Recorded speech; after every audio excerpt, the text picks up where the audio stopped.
আসসালামু আলাইকুম HTML এই পর্বে MX Excel এই পর্বে সবাইকে স্বাগতম। তো আজকে আমরা একটা গুরুত্বপূর্ণ অংশ দেখব। আমরা দেখব কিভাবে ডাটা র‍্যাঙ্কিং করে। তো আমরা আমাদের স্কুলে অনেক শীট দেখি যেখানে ছাত্রদের নাম্বারের ভিত্তিতে বা কোন একটা কিছু ভিত্তিতে আমাদের ডাটা র‍্যাঙ্ক করতে হয়। তো আমরা এই জিনিসটাই দেখব যে কিভাবে আমরা এক ক্লিকের মাধ্যমে এই র‍্যাঙ্কগুলো করব। তো এটা খুবই সহজ এবং আমরা খুব সহজ উপায়ে এটা করব। তো চলুন শুরু করা যাক। তো আমরা এখানে ফর্মুলা বারে আসলাম, তো এখানে ক্লিক করলাম। তো এখানে ক্লিক করার পর এখানে ফর্মুলা বারে আসলাম, এখানে কি ইকুয়াল চিহ্ন দেব। তারপর এখানে আমরা লিখব র‍্যাঙ্ক। দেখেন র‍্যাঙ্ক আর এ লেখার পরে র‍্যাঙ্ক সাজেস্ট করছে, তো আমি র‍্যাঙ্ক দিব। দেন র‍্যাঙ্ক দেওয়ার পর আমরা কি করব, এই যে সেলটার উপর আমরা ভিত্তি করে এই টোটালটা সাজাবো ওইটা কপি করে নেব। দেন আমরা এখানে তারপর নাম্বারটা দিব, এখানে একটা চিহ্ন দিব।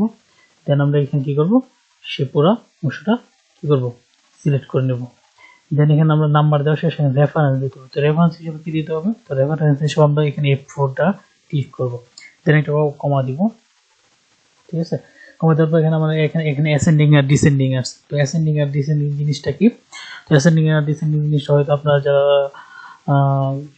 পরিসংখ্যানের কিছু করে থাকেন তারা অবশ্যই জানবেন, বা ইন্ডেক্স সাজিয়ে থাকেন তারা অবশ্যই জানবেন যে এখানে অ্যাসেন্ডিং মানে হলো 1 থেকে শুরু আর ডিসেন্ডিং মানে 0 থেকে শুরু। তো আমরা এখানে ডিসেন্ডিং দেব। দেওয়ার পর এখানে আমরা শিফট চেপে ক্লোজ করে দিব, ঠিক আছে। দেন আমরা এন্টার করব। দেখেন তো আমাদের প্রথম যে স্টুডেন্ট আছে, তো স্টুডেন্টের সে পেয়েছে কত, সে পেয়েছে 10 র‍্যাঙ্কিং এ। তো তারপর আমরা কি করব, এখানে ফ্রি হ্যান্ডেলে যাব। দেন যাওয়ার পর আমরা একটা টান দিয়ে দিব। দেখেন আমাদের কিন্তু 1 তারিখেই ডাটা শেষ।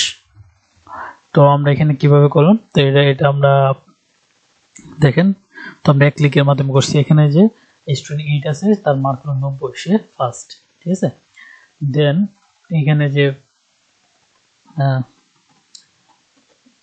সেকেন্ড কি আসছে, যার মার্ক 81। তারপর এখানে থার্ড কি আসছে, যার মার্ক 79। এখানে ফোর্থ কি আসছে, যার মার্ক 76। তো আমরা এইভাবে চাইলে ডাটাগুলো র‍্যাঙ্কিং করতে পারি। তো ডাটা র‍্যাঙ্কিং খুব ইজি, তো আপনারা এক ক্লিক করতে পারবেন। আমি যেভাবে দেখিয়ে দিলাম, তো আবার আমি সামারাইজ করে দিই। প্রথম সেলে যাবেন, দেওয়ার পর এখানে কল চিহ্ন দিবেন, তারপর র‍্যাঙ্ক লিখবেন। র‍্যাঙ্ক লেখার পর আপনারা যেটার উপর ভিত্তি করে র‍্যাঙ্কটা করবেন সেই সেলটা যাবেন। যেমন এইটা আমি নিয়েছিলাম, দেন আমি এটা G4 নিয়ে একটা কমা দিয়েছি, আবার G4 থেকে একটা যে পর্যন্ত আমরা করবো সে পর্যন্ত করেছিলাম। দেন আমরা তারপর কি করেছি, দেন আমরা করেছি হলো রেফারেন্স দিয়েছি। তো রেফারেন্স দেওয়ার জন্য আমাদের কি করতে হবে, রেফারেন্স দেওয়ার জন্য আমরা জাস্ট F4 ক্লিক করলে হবে। আপনাদের কিবোর্ড বাটন F4 আছে, জাস্ট ওটাতে ক্লিক করে দিবেন। দেন তারপর আপনারা অর্ডার দিবেন। তারপর আপনারা যদি 0 থেকে সাজাতে চান তো ডিসেন্ডিং দিয়ে ক্লোজ করে দিবেন, দেন ইন্টার চাপবেন, তাহলে হয়ে যাবে। তো এইভাবে তারপর আপনারা প্রথম সেল থেকে ফ্রি হ্যান্ডিং বাটনের মাধ্যমে একটানে আপনারা কি করতে পারবেন, ডাটাটা নির্ণয় করতে পারবেন। তো এভাবে আপনারা র‍্যাঙ্কিং করতে পারবেন। তো আজকে পর্যন্ত, যদি ভিডিওটা ভালো লাগে থাকে তাহলে সাবস্ক্রাইব করুন, শেয়ার করতে ভুলবেন না।